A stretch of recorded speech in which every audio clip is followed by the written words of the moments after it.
Magali Bouvier, vous avez été la première vice-présidente du tribunal de grande instance de Paris en charge de nos sujets. Pouvez-vous nous parler de votre expérience dans la lutte contre l'offre illégale ? Merci de m'avoir conviée à cette journée. Et je dois dire que le sujet que je vais traiter rapidement est à la fois plus large et plus restreint que ce que vous avez annoncé. Plus large car le contentieux de l'Argel prend place dans un contentieux plus général qui est celui de l'Internet. Et chacun sait ici ce que cela signifie de fluidité, d'évolution, de réseau, d'interdépendance et également un aspect qui est fondamental, me semble-t-il, c'est le caractère international de cela. Je parle très vite de ce point car il me semble nécessaire pour que chacun comprenne quels sont les avantages et les limites de toute législation aujourd'hui nationale, donc européenne. Et je crois que chacun comprend ce que je veux dire. Alors, je ne vais pas parler de l'aspect protection personnelle des citoyens, d'abord parce que le sujet principal, je crois, est l'article 61 de la loi de 2010, dont vous m'avez demandé de parler, mais aussi parce que c'est une difficulté également qu'on le retrouve dans d'autres domaines.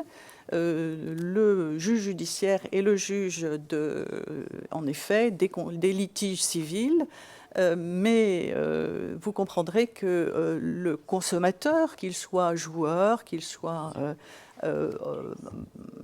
acteur économique, a bien des difficultés pour saisir les juridictions en cas de litige.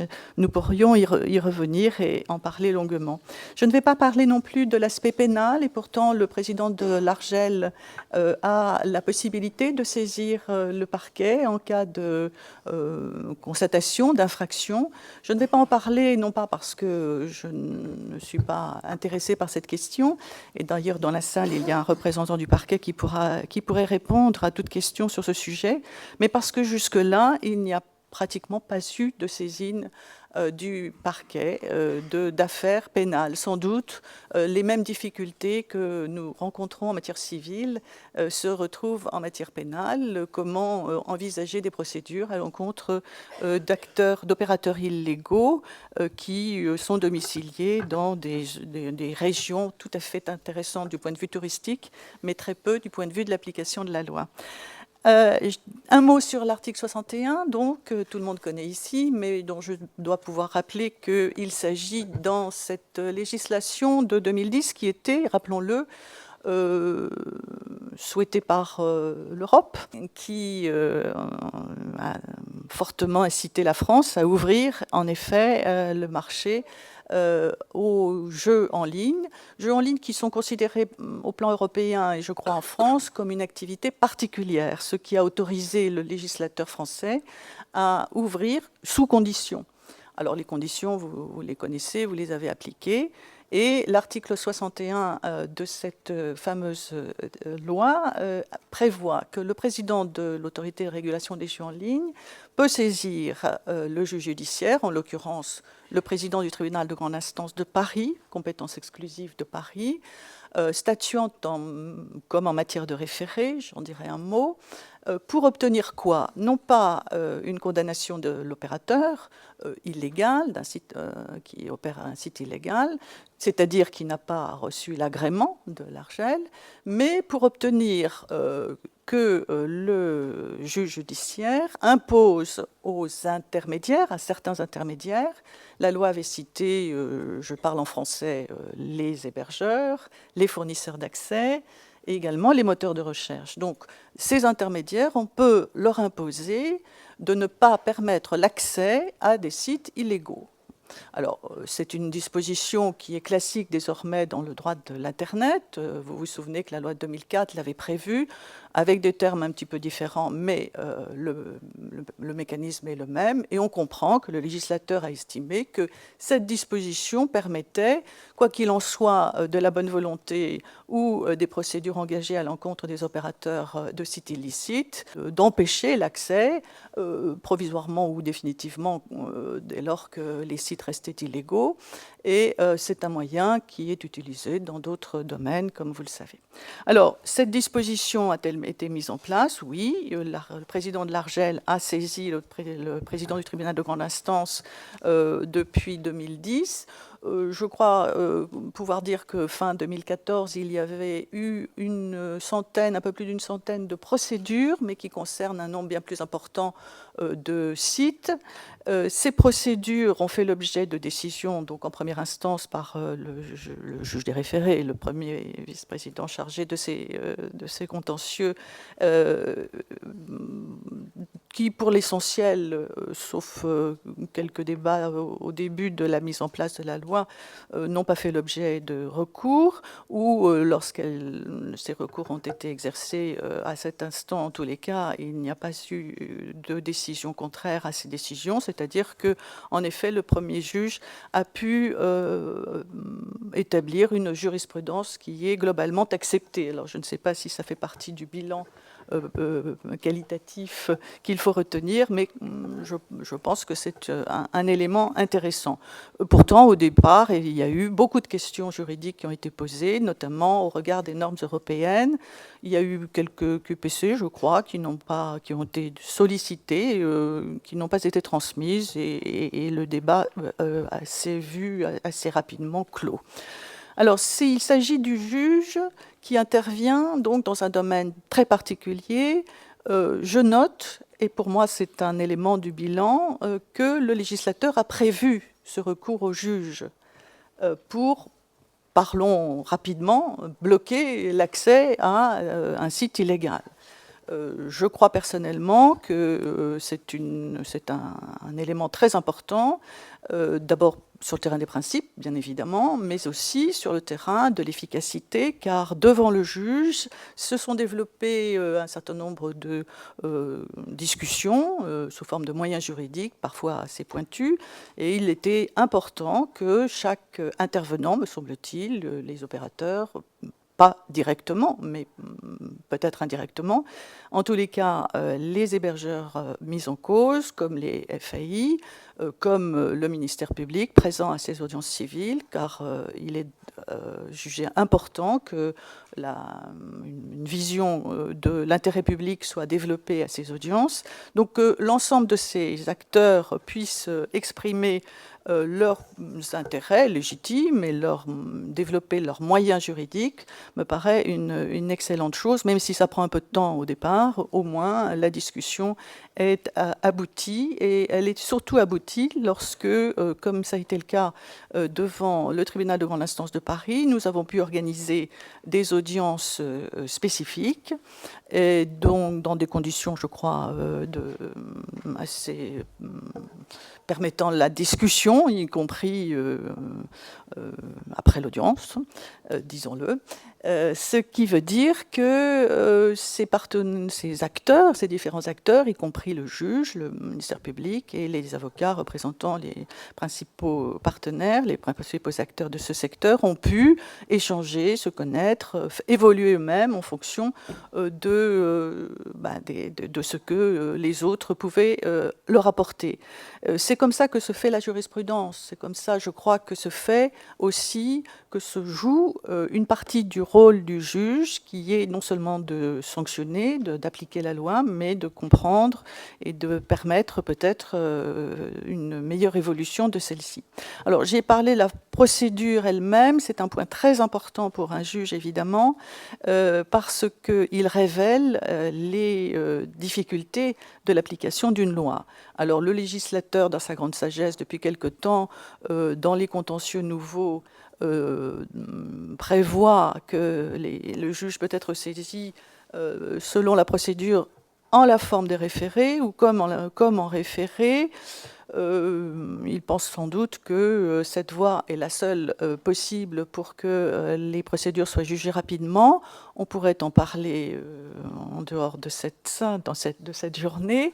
En tous les cas, ce qu'il faut retenir, c'est que en la forme des référés, cela veut dire que la décision est une décision au fond, ce n'est pas une décision provisoire, mais qu'elle prend la procédure elle-même et celle de la procédure de référé, c'est-à-dire que c'est une procédure orale, ce qui est assez, comment dire, bon, qui peut être questionné aujourd'hui, où les conclusions des avocats font à peu près 50 pages les jours où il n'y a pas de vraie discussion. Et donc, les écrits existent, y compris dans les procédures orales. Alors, bon, petit détail, la communication électronique avec les juridictions est prévue pour l'instant dans les procédures écrites. Donc, communiquer dans un contentieux de l'Internet des moyens oraux, mais qui sont écrits, mais sans communiquer par la voie électronique avec la juridiction, c'est un petit peu compliqué. Mais le législateur, là aussi, va certainement trouver une solution à cette question.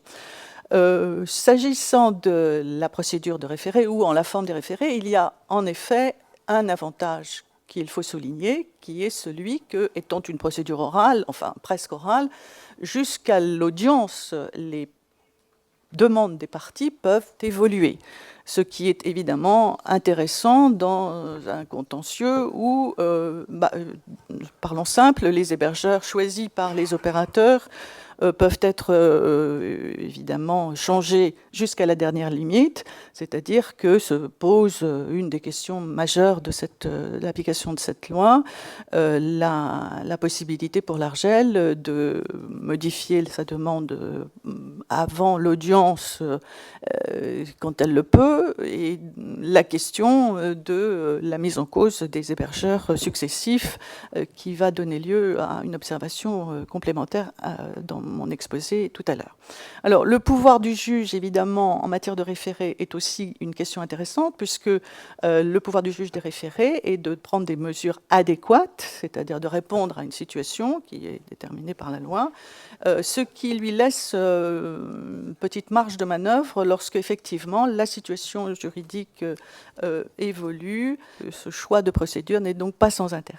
Alors, je vais rapidement sur le problème des délais et des coûts. Le coût, évidemment, c'est celui que supporte le président de l'Argel dans la mise en œuvre de ces procédures. Il en dira peut-être un mot, mais enfin, on peut comprendre que pour l'essentiel, s'agissant des sites illégaux, si les FAI sont toutes françaises et présentes et désireuses d'appliquer la loi et en tous les cas accessibles, la plupart je crois la totalité des hébergeurs, non, la plupart des hébergeurs sont eux-mêmes domiciliés plus ou moins dans des pays qui sont soit très exotiques, soit moins exotiques, mais peu coopératifs. Alors, ça a un autre inconvénient majeur, évidemment, c'est que si le président de l'Argel peut enfin assigner un hébergeur qui demeure au Costa Rica, j'allais dire au Zimbabwe, mais c'est pas vrai, il n'y en a pas au Zimbabwe. Mais enfin, il y en a eu un en Australie, l'Australie qui pourtant est un État de droit et qui bon, mais d'autres le sont moins. Par exemple, le Curaçao et par exemple, il faut le dire, l'île de Man ou Malte. Malte, pourtant, pays au sein de l'Union européenne, je crois, mais qui nous pose beaucoup de problèmes de ce type, car l'autorité chargée de transmettre les actes d'assignation éprouve beaucoup de difficultés à comprendre même les traductions dans sa propre langue. Voilà. Alors, procédure, donc durée des procédures, c'est aussi la durée d'exécution de ces procédures. Et là, on retrouve évidemment la même difficulté pour signifier une décision que pour assigner les acteurs. Et je ne parle pas des procédures d'exéquatur qui seraient éventuellement engagées. Je ne crois pas d'ailleurs que le président de l'Argel ait jamais essayé de faire exécuter par la voie de l'exéquatur une décision concernant un hébergeur illicite, un hébergeur d'un site illicite. Je dis un mot encore de l'évolution de ce litige concernant les hébergeurs, parce que c'est une difficulté que nous avons rencontrée dans d'autres contentieux. Évidemment, après dans la seconde qui suit l'énoncé d'une décision, tous ces éléments peuvent changer, et l'hébergeur, et la dénomination du site, et la constitution de site miroir, etc. Et là aussi, tout le monde est complètement désarmé face à cette situation. Alors, il y a quelques solutions envisageables. La première solution est évidemment de permettre la saisine du juge qui a déjà statué sur un site de manière plus simple, par exemple par voie de requête, dès lors que l'un des éléments, par exemple un hébergeur ou la dénomination du site, a changé. Et puis, il faut dire un mot d'une des discussions qui a été présentée devant le juge au départ, qu'il est un petit peu moins, mais on ne sait jamais. C'est la situation dite de la chronologie des procédures. C'est-à-dire que le législateur, dès 2004 d'ailleurs, avait eu ce sentiment qu'il fallait s'attaquer, entre guillemets, en tous les cas s'occuper d'abord de l'opérateur, puis ensuite de l'hébergeur, et enfin du fournisseur d'accès à Internet, qui est évidemment est peut-être le moins efficace et surtout le moins concerné par l'illicéité. Mais en tous les cas, cette démarche qui était présentée comme logique et que certains ont voulu soutenir sous la forme de ce qui a été appelé le principe de subsidiarité. Cette démarche, d'abord, n'est pas prévue par le législateur français, c'est très bien. Ça n'est pas non plus dans les normes européennes, mais surtout, c'est tout à fait contraire à l'efficacité et à la réalité. Car l'hébergeur, comme chacun peut le comprendre, est celui qui est choisi par l'opérateur. D'ailleurs, parfois, l'opérateur est lui-même son hébergeur.